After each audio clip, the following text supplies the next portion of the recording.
Oke guys, sebelum melanjutkan, jangan lupa like dan komen. Dan yang baru bergabung, jangan lupa subscribe dan aktifkan loncengnya.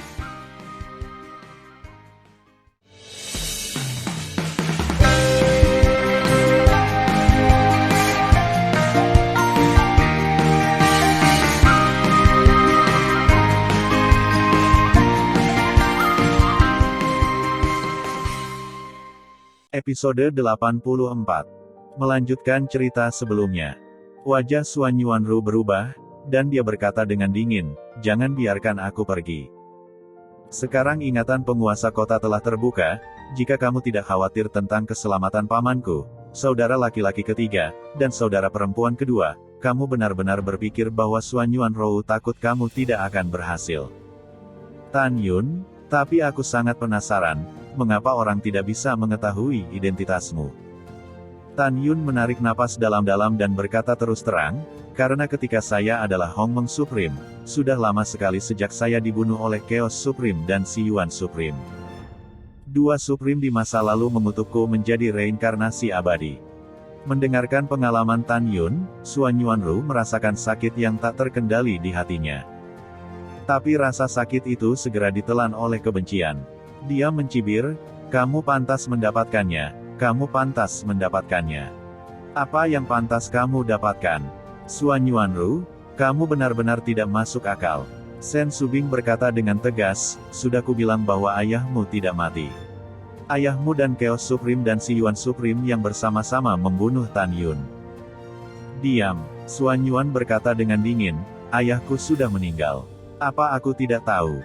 "Haha," Xuan Yuanru berkata dengan sinis, "Begitu, Tan Yun, kamu takut akan Chaos Supreme dan Si Yuan Supreme.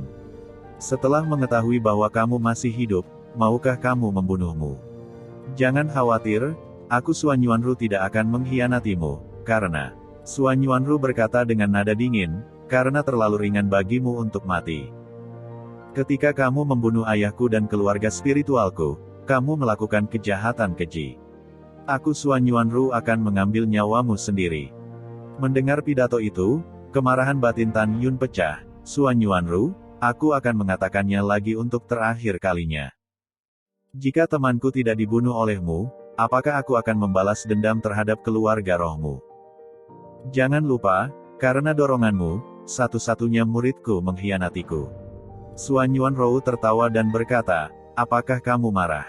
"Hahaha, ya, saya menghasut Lingxia Tianzun, tetapi Anda tidak bisa menyalahkan saya. Jika dia benar-benar mengira kamu adalah seorang master, bagaimana dia bisa mengkhianatimu atas doronganku? Adapun teman baikmu Li Zhenghao, aku membunuhnya. Apa yang bisa kamu lakukan?" "Tan Yun, aku tidak ingin bicara omong kosong denganmu lagi. Aku akan kejam saat bertemu denganmu lagi. Paman, ayo pergi." Tan Yun berkata, "Bahkan jika kamu ingin membalas dendam, kamu harus meninggalkan tanah terlantar bersamaku." Xuan Yuanru tersenyum, "Menurutmu siapa aku? Sekarang ingatanku telah pulih. Apakah menurutmu tempat terlantar dapat menghentikanku untuk pergi?" Pada saat ini, Xuan Yuan Haokong menatap Tan Yun dan menggelengkan kepalanya dan menghela nafas. Dia ingin mengatakan sesuatu, tetapi dia tidak pernah mengatakannya. "Kakak perempuan, saya tidak ingin berpisah dari Chu Xiao." Gigi cangkang Xuan Yuan Linger menggigit bibir bawahnya. Dia menatap Chu Xiao di belakang singa Dewa Naga Emas, dan matanya yang indah dipenuhi dengan air mata. Xuan Yuanru memandang Chu Xiao dengan dingin, "Jika kamu ingin bersama saudara perempuanku yang kedua, kamu harus menarik garis yang jelas dengan Tan Yun, jika tidak, kamu tidak akan pernah ingin bersama Linger." Mendengar itu, ketika Chu Xiao hendak berbicara, Tan Yun berkata, "Xiao, apakah kamu ingat apa yang aku katakan padamu saat itu?" Chu Xiaosha tiba-tiba memikirkan sesuatu, dan matanya basah. "Bos, Anda bertanya kepada saya saat itu, jika saya menikahi Linger dan Anda dan keluarga Xuan Yuan menjadi musuh, bagaimana saya harus memilih? Aku mengatakan bahwa jika kamu memilih antara kamu dan Linger, aku akan melindungi Linger karena aku mencintainya. Tapi aku tidak akan pernah mengkhianatimu. Jika hanya ada satu cara untuk memilih, Aku akan melindungi Linger dengan hidupku, dan aku akan meminta maaf padamu dengan kematian. Suan Yuanlinger dalam kehampaan, mendengarkan kata-kata Chu Xiao, meneteskan air mata dari matanya. Setelah itu, Chu memandang Suan Yuanlinger dengan semangat tinggi dan berteriak, "Linger, jika ada kehidupan setelah kematian, aku masih akan mengejarmu. Bos, aku akan selalu menjadi adikmu yang paling setia." Dengan mengatakan itu, Chu Xiao dengan bebas mengangkat tangannya dan menamparkan diri sendirinya dengan keras. "Chu Xiao, jangan!" Suan Yuanlinger menangis. Suara mendesing. Tan Yun tiba-tiba mengulurkan tangan dan meraih tangan kanan Chu Xiao. "Bos, kamu." Tan Yun memikirkan hari-hari yang dia habiskan bersama Chu Xiao. Matanya berangsur-angsur lembab dan suaranya sedikit serak. "Dalam hatiku, kamu bukan adik laki-lakiku, tetapi saudara laki-lakiku. Bahkan, ketika saya menanyakan kata-kata ini, saya sudah mengharapkannya hari ini. Terus terang, aku tidak tahan denganmu." "Tapi," kata Tan Yun, dan air mata jatuh dari sudut matanya. "Namun, Anda memiliki hak untuk memilih kebahagiaan. Saya dengan tulus berharap Anda dan Linger menjadi tua bersama. Jika Anda bisa di masa depan, ketika Anda menikah, meskipun tidak nyaman bagi saya untuk pergi, ingatlah untuk memberi tahu saya. Saudaraku yang baik, pergilah." Mendengar pidato itu, Chu Xiao mulai menangis seperti anak kecil. "Bos, aku benar-benar tidak ingin melepaskanmu." Chu alami Xiao tersedak beberapa kali. "Tanpa Anda, aku Chu Xiao mungkin telah mati di pegunungan liar. Tanpa kebaikanmu yang luar biasa, di mana aku akan berada hari ini?" Tan Yun mewarnai matanya dengan air mata dan memberi Chu Xiao pelukan. "Ayo kita pergi dan mengurusnya." Chu Xiao meninggalkan lengan Tan Yun dan tiba-tiba berlutut di belakang singa naga emas dan di depan Tan Yun. "Apa yang kamu lakukan? Bangun!" Ketika Tan Yun ingin membantu Chu Xiao menolak. "Bos, kamu memiliki kebaikan kedua untuk adikmu. Kamu harus menerima hadiah ini." Berbicara tentang Chu Xiaosha membungkuk pada Tan Yun. Melihat pemandangan ini, Sen Subing dan yang lainnya semua tergerak. Setelah Tan Yun membantu Chu Xiao berduru, Chu Xiaosha mengeluarkan 10 cincin abadi yang diisi dengan batu abadi dari cincin peri, dan menyerahkannya kepada Tan Yun. Air mata mengalir di wajahnya dan berkata, "Bos, ini semua yang Anda dapatkan dari penjualan alkimia. Kamu simpan saja, adikku sudah pergi, ingat, kamu akan menjadi bos untuk 1 hari, dan bos seumur hidup." Setelah itu, Chu Xiaosha naik ke langit dan berdiri bersama Suan Yuanlinger. Bersenandung, Suan Yuan Rou mendengus dingin ke Chu Xiao, menatap Suan Yuan Haokong, Suan Yuan Changfeng dan Linger, "Ayo pergi." "Kakak perempuan, tunggu sebentar, aku punya sesuatu untuk dikatakan kepada Gunung Es." Suan Yuan Changfeng tiba-tiba berkata, "Apa yang kamu katakan? Apakah kamu tahu apa artinya Tuoba Yingying adalah Tianzu?" Suan Yuan Ruo menatap Suan Yuan Changfeng dan berkata, "Tianzu, tidak ada hati sama sekali. Seorang wanita tanpa hati, tidak peduli seberapa baik Anda padanya, tidak peduli seberapa tergila-gila Anda." Berita itu tidak kurang dari baut dari biru untuk Suan Yuan Changfeng. Dia merasa pusing di kepalanya. Dia menatap Tuoba Yingying dan berkata, "Apakah yang dikatakan kakakku benar? Apakah kamu benar-benar tidak punya hati?" Mungkin Tuoba Yingying memikirkan semua hal baik yang telah dilakukan Suan Yuan Changfeng pada dirinya sendiri di masa lalu. Saat ini, dia tidak memperlakukan Suan Yuan Changfeng dengan dingin. Tuoba Yingying menatap Suan Yuan Changfeng dengan lembut dan menganggukkan kepalanya, "Kakakmu benar. Aku tidak punya hati. Kamu melupakanku." Mendengar pidato itu, Suan Yuan Changfeng menggelengkan kepalanya dan berkata dengan senyum pahit, "Saya ingin, tetapi saya telah mencintaimu selama lebih dari 60 tahun di dunia luar dan ratusan ribu tahun di aula. Bagaimana saya bisa mengatakan untuk melepaskan perasaan ratusan ribu tahun?" Saat ini, Suan Yuan Changfeng menjadi lebih gigih dari sebelumnya dan menatap Tuoba Yingying dengan penuh kasih. "Anda tidak punya hati, tetapi Anda memiliki 7 emosi dan 6 keinginan. Saya bertanya kepada Anda, apakah Anda pernah memiliki cinta antara pria dan wanita dari Tianzu? Aku pergi, Gunung Es. Kuharap kau bisa menjawabku dengan jujur." Melihat mata tulus Suan Yuan Changfeng, Tuoba Yingying akhirnya mengangguk. Meskipun kami Tianzu tidak punya hati, kami memiliki 7 emosi dan 6 keinginan. Ada juga cinta di antara rekan-rekan Tianzu.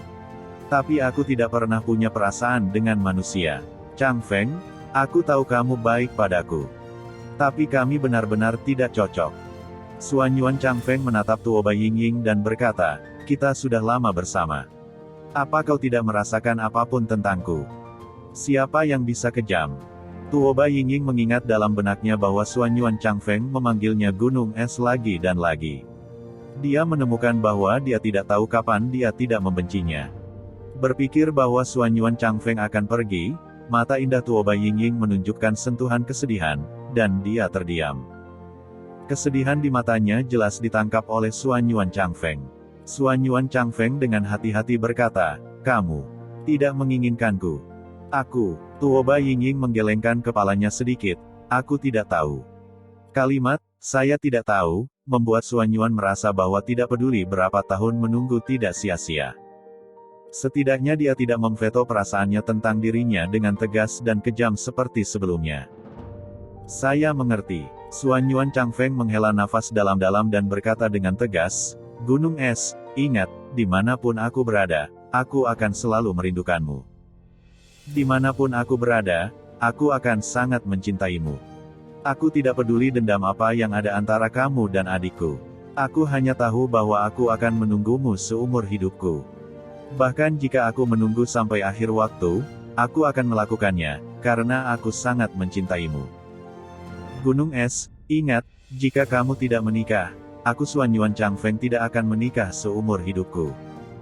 Mendengar itu, wajah Suanyuan Ru sangat jelek. Tuoba Yingying, yang ingin menolak Suanyuan Chang Feng, mengatakan sesuatu ke mulutnya. Bahkan dia tidak tahu kenapa. Dia tiba-tiba tidak ingin mengatakannya. Akhirnya, Tuoba Yingying tidak mengatakan apa-apa di Suanyuan Chang Feng sampai dia melihatnya pergi bersama Suanyuan Rou, Suanyuan Haokong, dan lainnya. Tan Yun melihat ke belakang Suanyuan Rou. Tiba-tiba, dia berteriak, Ruer.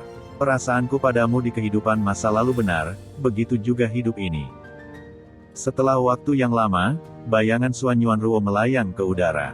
Tiba-tiba melihat ke belakang, suara merdu dan tak berperasaan terdengar, apa yang bisa kamu buktikan? Waktu, aku akan menggunakan waktu untuk membuktikannya. Tan Yun berkata tanpa ragu-ragu. Waktu, hahaha, Suanyuan Ruo mencibir, aku tidak butuh waktu. Yah. Aku akan memberimu kesempatan untuk membuktikan. Tan Yun sangat gembira, katamu. Kemudian, kata-kata Suanyuan Ru mengejutkan Tan Yun. Gunakan hidupmu. Suanyuan Ru berkata dengan dingin, jika kamu bunuh diri di tempat, aku akan percaya apa yang kamu katakan, bagaimana dengan itu? Tan Yun menutup matanya. Dia mengepalkan tinjunya dan benar-benar ingin bunuh diri. Tapi dia tidak bisa melakukan itu. Saya memiliki kerabat dan istri. Saya bertanggung jawab untuk mereka. Aku membawa perseteruan darah yang mendalam. Aku tidak bisa melakukan itu dengan egois. Tan Yun perlahan membuka matanya, dan air mata berlinang di mata bintangnya. Perasaan Tan Yun yang sebenarnya terungkap sebagai ganti mata Suanyuan yang lembut, sarkastik, dan menghina. Pada akhirnya, Suanyuan Ruo, Suanyuan Haokong dan yang lainnya, secara bertahap menghilang ke langit, menghilang ke pandangan Tan Yun. Tan Yun mengepalkan tinjunya, mendongak dengan sedih, dan memukul dadanya dengan tinjunya. Aku melihat wanita tercinta pergi, tapi aku tidak bisa berbuat apa-apa. Jelas apa yang dia katakan itu benar, tetapi dia tidak percaya pada dirinya sendiri. Membencinya? Tidak. Tan Yun tidak membencinya. Terlepas dari prosesnya, dia membunuhnya dengan tangannya sendiri saat itu. Pada saat ini, Tan Yun tampak dekaden. Ketika dia berbalik dan berjalan ke aula jalan Lingqiao di punggung singa, air mata jatuh di wajahnya yang tampan dan menyakitkan. Tak berdaya, Tan Yun sangat tak berdaya. Dia takut bahkan jika dia menaklukkan surga di masa depan, dia tidak bisa bersatu kembali dengan Suanyuan Ru. Suamiku. Sen Subing menatap punggung Tan Yun yang gemetar dan berteriak pelan. Subing dan Yukin, kamu tidak perlu mengkhawatirkanku. Aku ingin sendiri. Pria besar, lalu terbang ke Gunung Tandus Tiga Jari. Setelah Tan Yun meninggalkan sepatah kata pun, dia menghilang ke pandangan publik dan muncul di lantai 48 Menara Lingqiao. Dia cemas dan sedih, dan dia kesakitan. Pada saat yang sama, Suan Yuanruo, Suan Yuan Haokong, Suan Yuan Changfeng, Linger, Chu Xiao, Zhang Yihan dan Zhang Yizong terbang dalam kehampaan. Engah. Suan Yuanru, yang pucat, tiba-tiba berusaha keras. "Rower, ada apa denganmu?" Suan Yuan Haokong berkata dengan khawatir. Suan Yuanru menahan rasa sakit dan berkata dengan senyum yang dipaksakan, "Paman, kamu tidak perlu khawatir tentang aku. Aku baik-baik saja. Kamu bilang tidak apa-apa setelah kamu seperti ini." Suan Yuan Haokong berkata dengan sedih. "Paman, aku baik-baik saja, kamu tidak perlu mengkhawatirkanku." Suan Yuan Judo berkata, "Oh, iya, saya telah memulihkan ingatan saya sekarang. Ini adalah tempat terlantar, dan saya tidak bisa terjebak. Kamu kembali ke kota abadi Suan Yuan. Aku akan menghabiskan beberapa tahun mengamati struktur tanah terlantar, dan kemudian aku akan menemukan cara untuk pergi dan membawamu pergi." Kemudian, setelah Suan Yuan Haokong dan yang lainnya pergi, Suan Yuanru melihat sekeliling pegunungan yang sepi dan hutan tua. Dia terbang ke bawah di pegunungan dengan putus asa, tidak dapat bersandar pada batang pohon, dan perlahan-lahan berjongkok. Suan Yuanru, menangislah jika kamu mau. Setelah menangis, kamu harus menjadi kuat dan berani. Gumam Suan Yuanruo pada dirinya sendiri. Lengan tanpa tulang Ruo memeluk kepalanya dan menangis di tanah. Dia menangis untuk waktu yang lama. Ketika air matanya mengering dan matanya bengkak, dia seperti seorang gadis yang tidak ada hubungannya. Menghadapi matahari terbenam, dia mulai menjelajahi tanah terlantar. Dia sangat percaya bahwa sebagai pemimpin klan spiritual di masa lalu, dia adalah orang yang paling mungkin untuk menjadi Maha Guru Hongmeng. "Tan Yun, keberadaanku akan menjadi awal dari mimpi burukmu. Tan Yun, kamu bahkan tidak tahu. Aku bisa menghindari pedang itu di masa lalu, tapi aku tidak menyembunyikannya. Aku berharap kamu memiliki perasaan sedikit pun untukku, tetapi kamu menikamku dengan pedang hati dingin. Aku membencimu. Aku membencimu. Tahun telah berlalu, dan 1 tahun 3 bulan telah berlalu dalam sekejap." Tan Yun bangkit perlahan di Menara Lingqiao dan menghela nafas. Saat berikutnya, dia menghilang dari udara tipis dan muncul di belakang singa Dewa Naga Emas sambil tersenyum. Dia memandang ketujuh istri yang matanya penuh kekhawatiran dan berkata, "Saya minta maaf telah membuat Anda khawatir akhir-akhir ini." 7 putri Sen Subing setuju untuk tidak menyebutkan Suan Yuanru di depan Tan Yun di masa depan. Saat ini, mereka menatap Tan Yun dan tersenyum. "Suamiku, selama kamu baik-baik saja, kita akan baik-baik saja." Gongsun Ruoxi melangkah maju dan membersihkan jubah ungu Tan Yun yang terganggu oleh angin. "Ya." Tan Yun menundukkan kepalanya, mencium Gongsun Ruoxi dalam-dalam di dahinya dan bertanya, "Pria besar, berapa lama waktu yang dibutuhkan untuk mencapai Gunung Tandus Tiga Jari?" "Tuan, Anda bisa tiba dalam 10 hari. Singa Naga Emas mengeluarkan kata-kata.